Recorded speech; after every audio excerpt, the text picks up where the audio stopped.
The Jack and Marc Show presents the tale of the recluse who haunted an abandoned tire plant factory.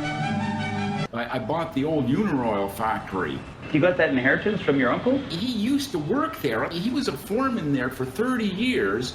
He never left the factory. They laid everyone off. It all moved to Mexico. So I was able to buy it from this used car salesman who also has a side in real estate. And it's no questions asked. Did you ask him about your uncle? I did. My uncle may still be living in the catacombs of the place. There's a lot of tunnels that were made over the years to illegally get rid of affluent. In those days, they didn't care about pollution. He said that my uncle was told that he was laid off. The last thing my uncle said to the guy in HR who laid him off, he said, "Just a minute, I've got to go find my lunch." A way to avoid being laid off. He never returned.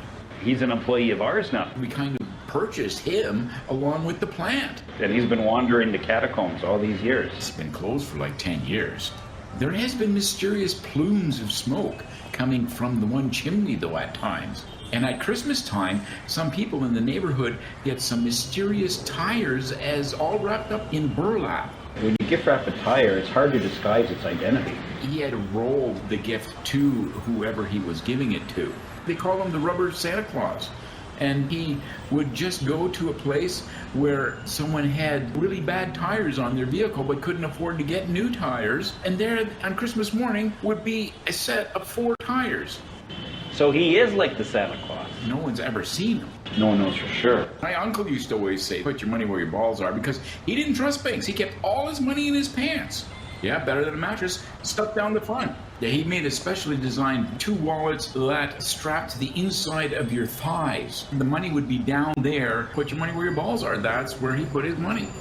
But didn't he also invent something? If you have a big, thick wallet, anybody would be able to feel it when they frisk you. That was his money suit, and it literally was a skin-tight suit that you inserted all the bills. And he was always thin as a rail. He could eat as much as he wanted and not put on any weight. Then he could just load in 20, 30 pounds of bills. Then he just started eating a lot of pastries, and everyone thinks he's just putting on weight from eating all those pastries. But really, he was just like a walking barrel of $10 bills. He really took a hit, worded to the loony. He always liked to go for canoe trips in Algonquin Park. His canoe wouldn't stay afloat anymore. He got robbed once, I heard, because he had all the loonies and toonies up and down his body and they were clanking together, and he was mugged because the thieves heard it. He used to wear bells around his neck, trying to camouflage him. He was not one to give up on an idea. And he had figured eventually the $5 bills are going to become coins then, and that's when he kind of got despondent. He did get despondent. And let's not mention the time when he had to go to the junk dealer and get some new headlights for his Volvo. From 25 feet, he was sucked right up to the top of that magnet. Oh man, he almost got put into the compactor until they realized that he was stuck on the bottom of the big magnetic disc of this crane. Well, that was the straw that broke the camel's back. That's it. I'm not doing this anymore. He's still alive, you know. He's somewhere in that Uniroyal plant. Well, you think maybe we should go and have a look for him?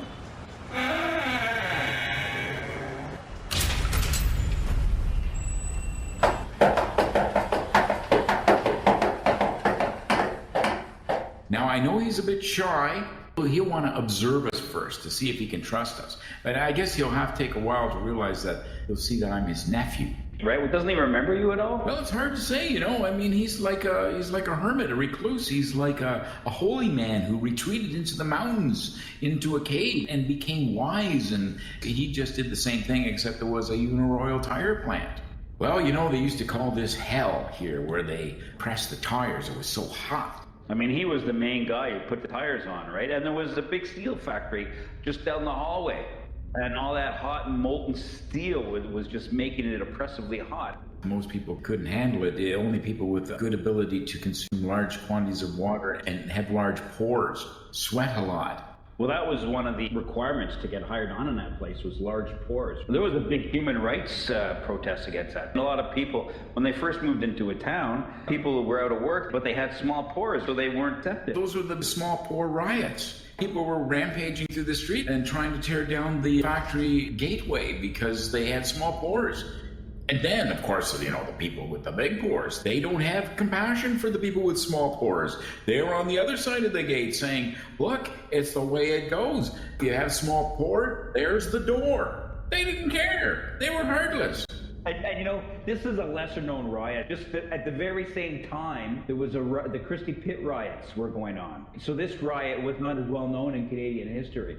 Christie Pit riots overshadowed the small poor riots. Didn't eventually they, over time, as society got more and more sophisticated, they realized that they had to make some accommodations for the small poor people? Did hire some small poor people in packaging where there was air conditioners. Didn't they have a giant vat of ice, and the small poor people could jump into the vat of ice and work for 10 or 15 minutes? Not really much of an accommodation. You have to go in a bath of ice to be on the same footing as the large poor people. I know, and all your clothes get wet. They were complaining. Your clothes are getting ruined. They have to wear a bathing suit to work. It was called the Small Poor War. Yeah, it was the Small Poor War. The big poors, they started just increasing the temperature in the factory. That just drove them out. Yeah, just drove them out. The small poors had to leave. That's the way of industry. Very unfair. You either got big poors or you got small poors. And what are the medium poor people? One day they'd be in support of the small poor people. One day they'd be supporting the big poor people. Eventually, they all got jobs as accountants. Nowadays, big poors are a drawback. It's a drawback when it gets cold. It's hard to retain body heat. I think that's one of the reasons my uncle stayed in the factory. It was the kind of climate that he was used to because this guy had huge pores. I hear a clanging. Downstairs, so we go down and see what's going on there? Look at that. There's coals. He was here. Stick your hand in the coals to see how hot it is. I'd say he was here 5 hours ago. Look, he was doing experiments on rubber compounds. And look at these different shapes of tires. Thought there might be a better wheel than a round one. Since he could only make 4 tires a month, he wanted to make a tire compound that these tires, they don't wear out. And so the whole industry is against them. They want their tires to wear out. And that's why he's also in hiding, because he's got the Goodrich, Uniroyal, and Firestone, Michelin, espionage agents looking for him. The thing is, the formula's only in his head. That's right, he never wrote anything down. He thought it would be better that way. I mean, maybe they just want to get the formula from him. And he's got one of the tire press plants here. There's steam coming off the mold. So he was here too, not long ago. No, he must have pressed the tire recently. He might be in grave danger. He's probably afraid of everybody now. He might think that we're Ruskies. He's very paranoid. He doesn't have a phone. I don't think he watches television. I think he sends out clandestine letters. He uses pigeon. Try to carry your chickens for a while. That's all he had on hand was a chicken. But fortunately, he was able to catch some pigeons. He's a lonely guy. Apparently, he's still pretty good looking, and he's quite popular with the ladies. He sends out love letters via these pigeons. Julia Roberts was getting these mysterious pink tires show up at her door. And, because that's good marketing, right, is to get a celebrity to use your product. Well, the problem was the low production, right? 4 tires a month. He could send 4 tires to one celebrity, or he could send 1 tire to 4 celebrities. I know. Well, he tried to spread it thinner that time. I remember he was just giving out spares. And he has been caught trying to smuggle his formula out to a mysterious confidant. Wasn't that Eldorado Greenheart? Yeah, Eldorado Greenheart. He was an old buddy. He was smuggling out the pink rubber baby buggies. But didn't Eldorado Greenheart have really skinny legs? So he could put the rubber around the legs and they would look like normal legs? He could leap 20 feet in the air with those things. The military, of course, wanted those. It enables the soldiers to keep marching and carry greater weight. Hey, this is Marc here. Just a reminder that all curse words will be replaced by their Morse code equivalent. There was a great battle that was fought. Oh yeah, that was the Great Bones. They were able to outbounce the enemy and terrorize them, be able to leap 10 feet in the air. That's quite terrifying, And these guys were jumping over them and attacking them from behind. That rubber is something else, and no one can decipher what the formula is. If we could ever track him down, I wonder if he'll ever reveal it to us. He's quite elusive.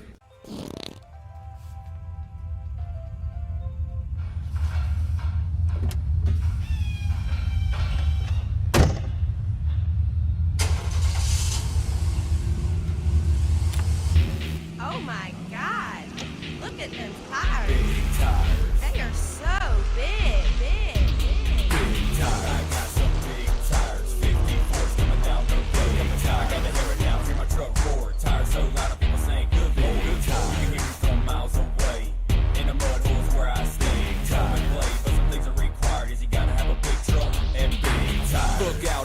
monster truck, revving up to get the crowd pumped. These big tires getting caked up, pulling off the line, making deep ruts. We take this serious, this ain't a game. This truck's gone wild, man, it's insane. Stacks through the hood, blowing flames, slinging rooster tails as high as airplanes. We getting loose, we're a crazy gang. Trucks lined up like a crazy train. This is what we do, there ain't no stopping us. Driving over cars in our big trucks. It's now or never, the sky's the limit. Jack 'em up is how we live it. If you don't feel it and you wanna ask why, just something about a big truck and big tires. I got some big tires, 54s coming down the road. I got the hair down, hear my truck roar. Tires so loud, people saying good Lord. Good tires, you can hear me from miles away. In the mud holes where I stay. Time to play, but some things are required. Is you gotta have a big truck and big tires. Call up Rocky Ridge, tell him I need me a monster lid for my super swampers. Yeah, they boggers, tearing up the woods just like a logger. I'm climbing rocks straight up to the top. I'll make you so scared you jump out your socks. I'm always ready, it's balls to the wall. Sometimes there's slips and close calls, but it's fun and that's what it's all about. Mud bogs and wildin' out, riding down the dirt roads to find a spot, switching gears and being fully locked. It's what it is and what I desire. My Chevrolet can do an all-nighter. Yeah, it's a big truck. Damn right. With what? With big tires. I got some big tires, 54s coming down the road. I got the hair down, hear my truck roar. Tires so loud, people saying good Lord. Good tires, you can hear me from miles away.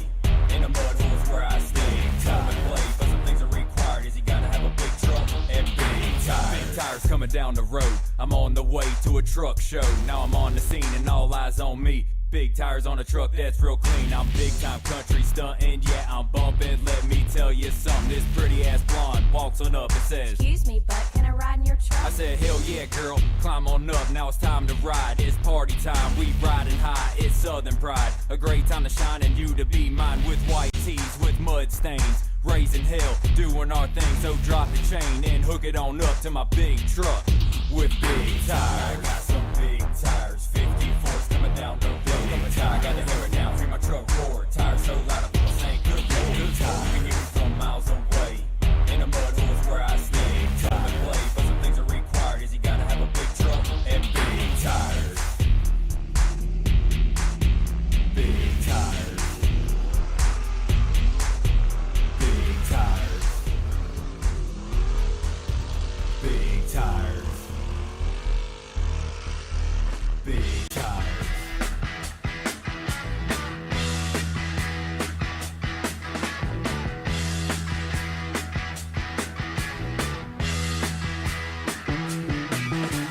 Get your motor running, head out on the highway, looking for adventure, and whatever comes our way. Yeah, gotta go make it happen, take the world in a loving embrace, fire all of the guns at once and explode into space. I like smoking lightning, heavy metal thunder, racing with the wind, and the feeling that I'm under. Yeah, I gotta go make it happen, take the world in a loving embrace, fire all of your guns at once and explode into space. Like a true nature's child, we were born to be wild. We can climb so high, I never wanna die. Born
my baby riding in my automobile. Just riding along me and my heart's desire.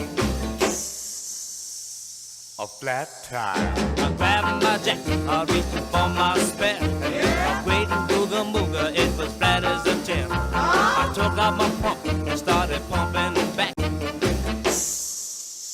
Another flat. Well, I was standing there looking, thinking about my baby. When along came a Charlie in his 88. My baby jumped down and flagged Charlie down. He said, hop in, babe, I'll drive you back to town. Was all shook up and feeling bad. Just thinking about the fun that we could have had. But I had just about figured out what to do. The others blue.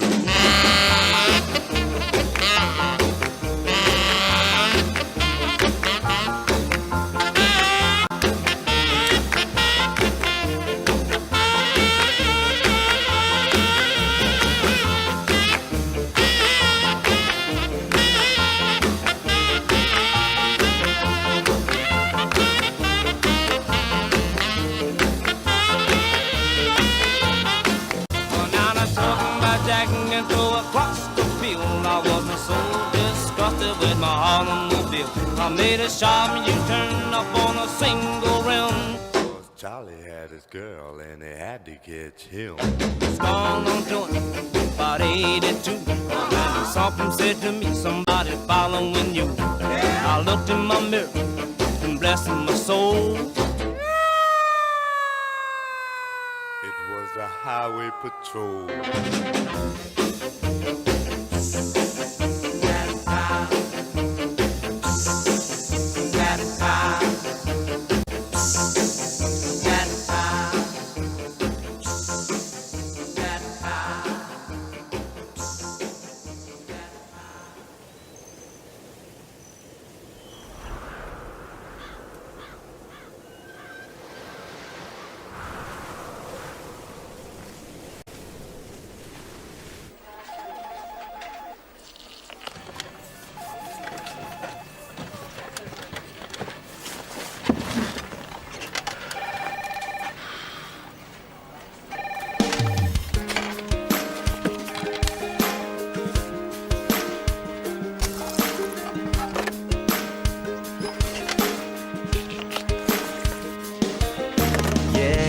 Burned out from a hard week. Need to slow down, need to find me. I need a little unwind, I need a long trip. I need a Saturday night and a cold sip. I need sunshine and gasoline. And give me those miles and mud tires, smoking back roads like a bonfire. Barefoot on the gas, ball up on the dash. Windows down, little towns blowing right past. My soul, they go rolling me right back home. It's been forever since I've seen a hook sink. I gotta pull in a box up in the backseat, and I'll be taking the long way to the lake. And if I gotta go slow, it's better that way. County roads, bumping like the stereo, and give me those miles and mud tires, smoking back roads like a bonfire. Barefoot on the gas, ball kept on the dash. Windows down, little towns blowing right past. When I've lost my soul, they go rolling me right back home. A little mud on the windshield, a little sun on my skin. Six-pack in the sea, nobody but me. Feels good to be rolling around again.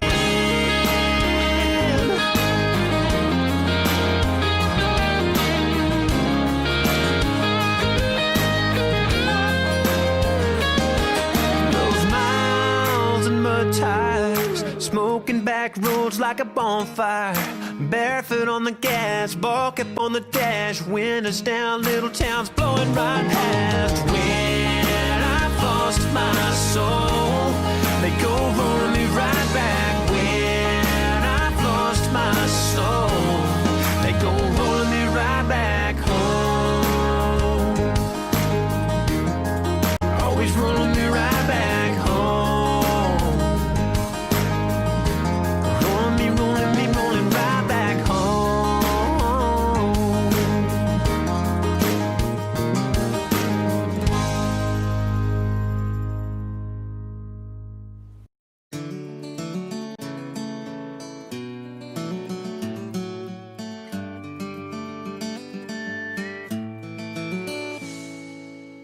I've got some big news.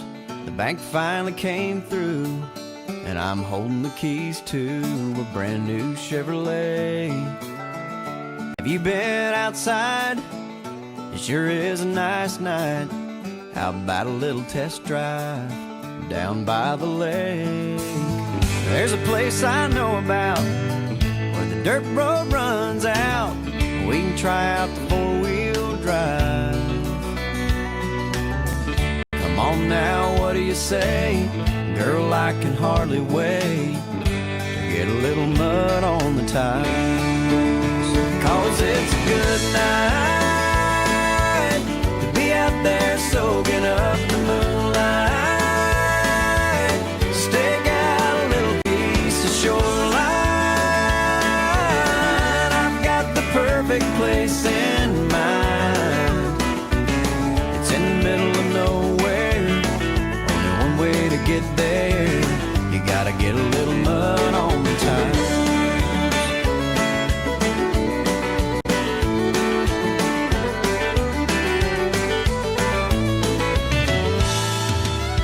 Moonlight on a duck blind, catfish on a trot line. Sunset's about 9 this time of year.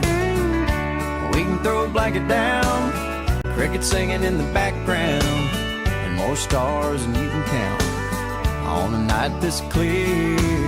I tell you what we need to do is grab a sleeping bag or two and build us a little campfire. And then with a little luck, we might just get stuck.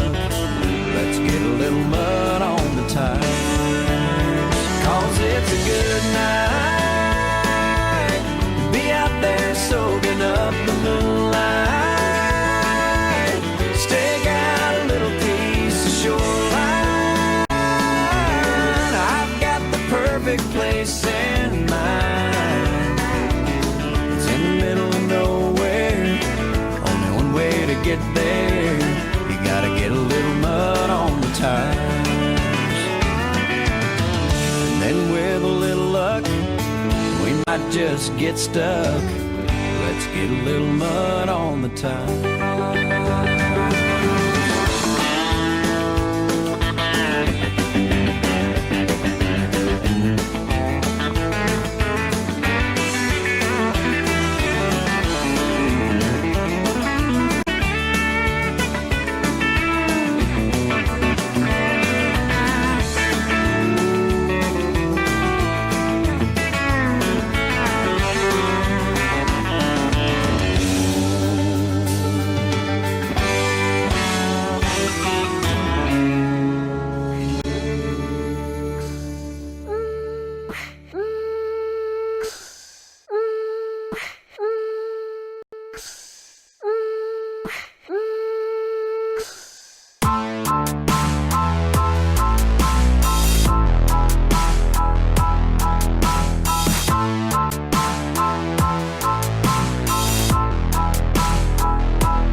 Hey, thanks for checking us out. That was Tire Factory, brought to you by the Jack and Mark Show. For more improv-based absurdist history, check us out on iTunes.